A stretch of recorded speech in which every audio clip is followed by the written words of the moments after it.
जासूस है, लेकिन अब मैं जानता हूँ ये आदमी हिंदुस्तानी जासूस नहीं है। तो छोड़ दे हमें, हम तुम्हारे आगे हाथ जोड़ते हैं, हमें छोड़ दो। अरे मुझे क्या करिए, गलत टीम है। अरे चुप हो जाओ सब, बहुत टेंशन है यहाँ पे।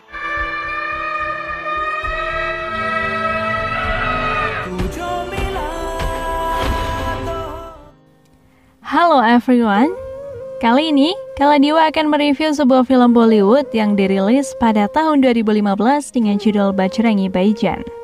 Tidak usah berlama-lama, kita langsung saja ke ulas alur cerita filmnya.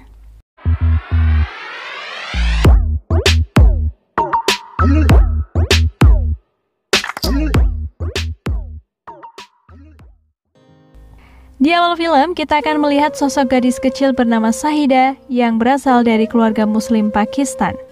Shahida yang tidak bisa berbicara sejak kecil, oleh orang tuanya akan dibawa ke Delhi, India untuk berobat. Lantaran masalah birokrasi India dan Pakistan, ayahnya tidak bisa mengantar karena ayahnya mantan tentara Pakistan.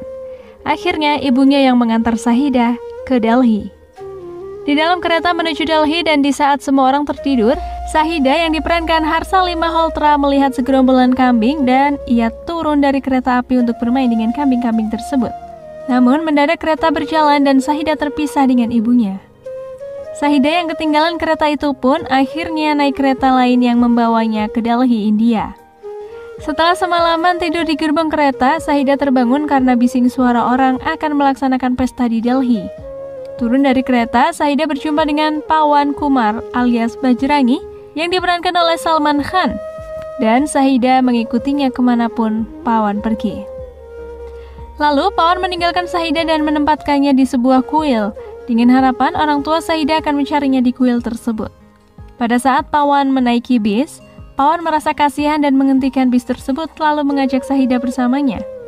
Tanpa informasi apapun tentang Shahida, Pawan memberikan nama Muni untuk mempermudah memanggilnya. Lalu membawa Muni ke rumah pacar Pawan bernama Rasika yang diperankan oleh Kareena Kapoor. Pada saat Pawan mengajak Muni untuk berdoa di depan patung Dewa Hanuman, Pawan kehilangan Muni. Lalu Pawan mencarinya sampai ke sebuah masjid dan melihat Muni sedang berdoa. Pada scene inilah Pawan tahu bahwa Muni adalah seorang Muslim. Pada saat semua orang melihat pertandingan kriket antara timnas Pakistan melawan timnas India, Muni sangat senang karena Pakistan berhasil mengalahkan India. Dan dia mencium bendera Pakistan di layar televisi. Pada saat itulah diketahui bahwa Muni berasal dari Pakistan. Ayah Rasika marah setelah mengetahui kejadian tersebut dan memaksa Pawan Kumar untuk membawa Muni pulang ke Pakistan. Dengan kondisi Pakistan dan India yang masih berseteru dan tanpa paspor serta visa, sulit bagi Pawan untuk masuk ke Pakistan dengan aman.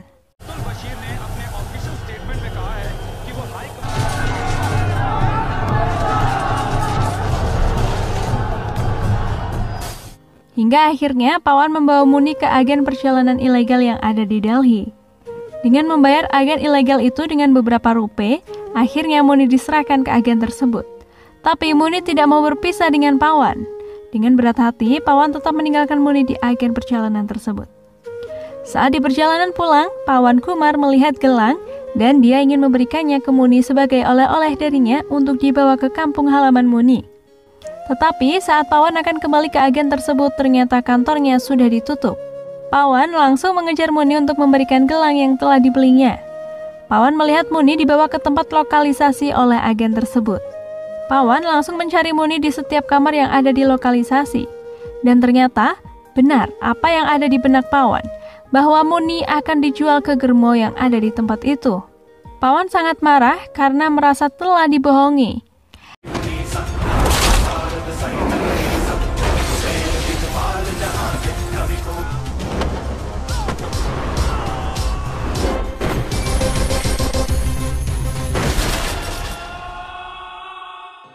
Setelah kejadian itu, Pawan bersumpah di hadapan patung Dewa Hanuman bahwa dia akan membawa pulang Muni ke Pakistan tanpa paspor dan tanpa visa.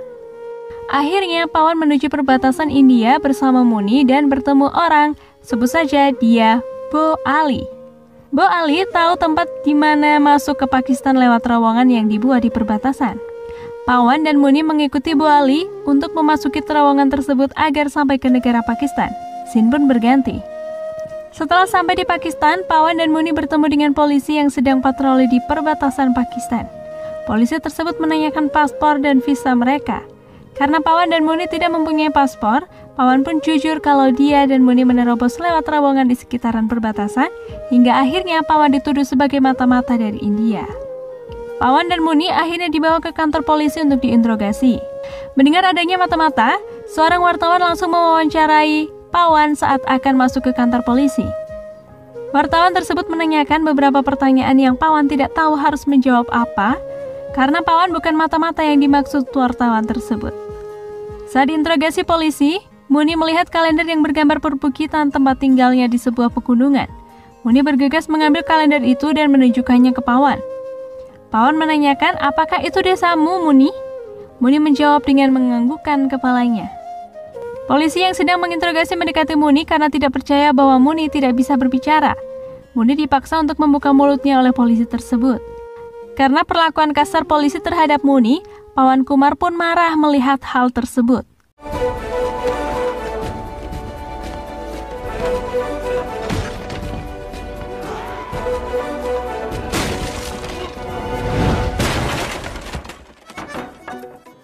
Hal tersebut dimanfaatkan Pawan dan Muni untuk melarikan diri menaiki bis.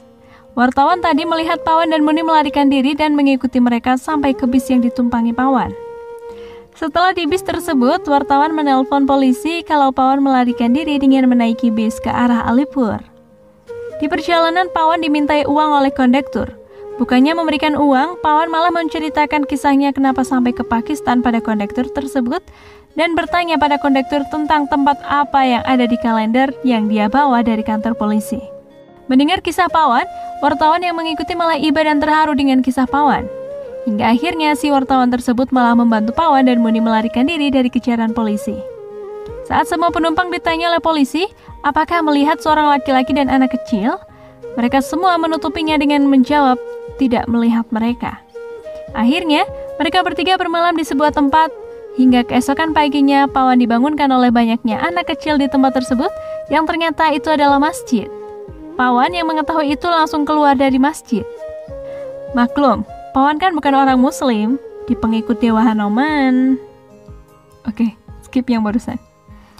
Pengurus masjid atau Bapak Ustadz datang dan melihat Pawan berada di halaman masjid sedang duduk dan merasa berdosa karena telah tidur di masjid. Pak Ustadz tersebut menyuruh Pawan untuk masuk ke dalam masjid, tapi Pawan tidak mau karena dia bukan orang muslim. Sontak, Pak Ustadz ketawa mendengar apa yang dikatakan Pawan Kumar kepadanya. Kemudian Pak Ustadz tersebut mengatakan, tempat ini terbuka untuk semua orang. Itu sebabnya kami tak pernah mengunci masjid kami. Islam maha toleran dan rahmatan lil alamin. Akhirnya Pawan masuk ke masjid dan menceritakan apa yang sedang dialami Pawan ke Pak Ustadz tersebut. Tanpa berpikir panjang, Pak Ustadz membantu mereka bertiga untuk keluar dengan memakaikan Pawan dan si wartawan baju syar'i dan memboncengkan mereka bertiga memakai motor roda 3.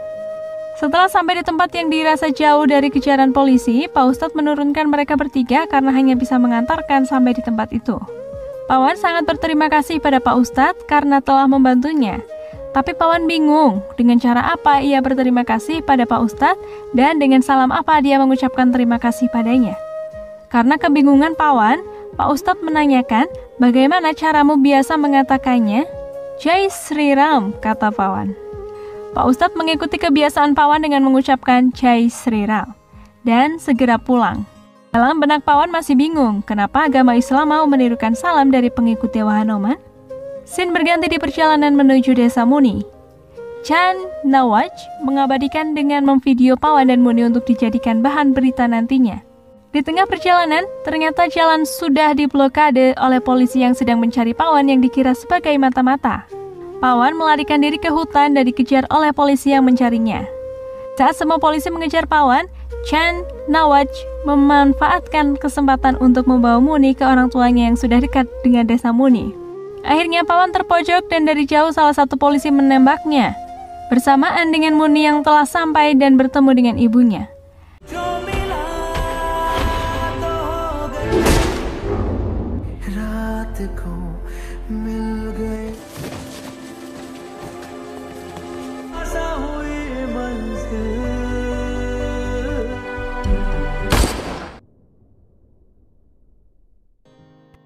Dan ternyata Chan Nawaz saat dalam perjalanan telah mengupload video kisah Pawan yang membuat semua warga Pakistan dan India terharu melihat video tersebut.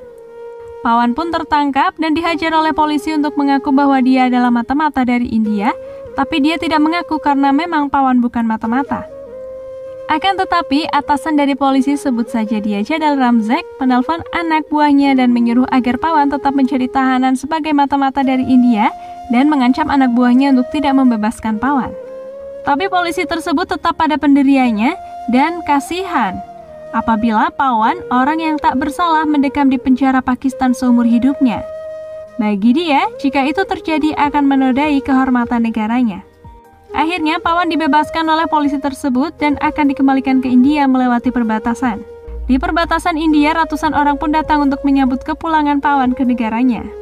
Si wartawan datang untuk menemui Pawan dan memberitahu kalau Muni atau Sahida telah bertemu dengan orang tuanya. Pawan sangat berterima kasih pada Chan Nawaz yang telah mengantar Sahida sampai ke desanya. Ratusan orang mendobrak pintu perbatasan sampai terbuka agar Pawan dapat pulang ke India. Sahida yang datang bersama kedua orang tuanya ke perbatasan langsung lari untuk menemui Pawan. Karena Sahida tidak bisa bicara, dia hanya bisa melambai-lambaikan tangannya dan berharap Pawan menoleh ke belakang. Dari jauh, Sahida melihat Pawan telah sampai ke perbatasan India. Tapi di saat Sahida memanggil Pawan, tiba-tiba keajaiban terjadi. Suara Sahida tiba-tiba keluar dari rongga mulutnya dan memanggil Pawan hingga beberapa kali.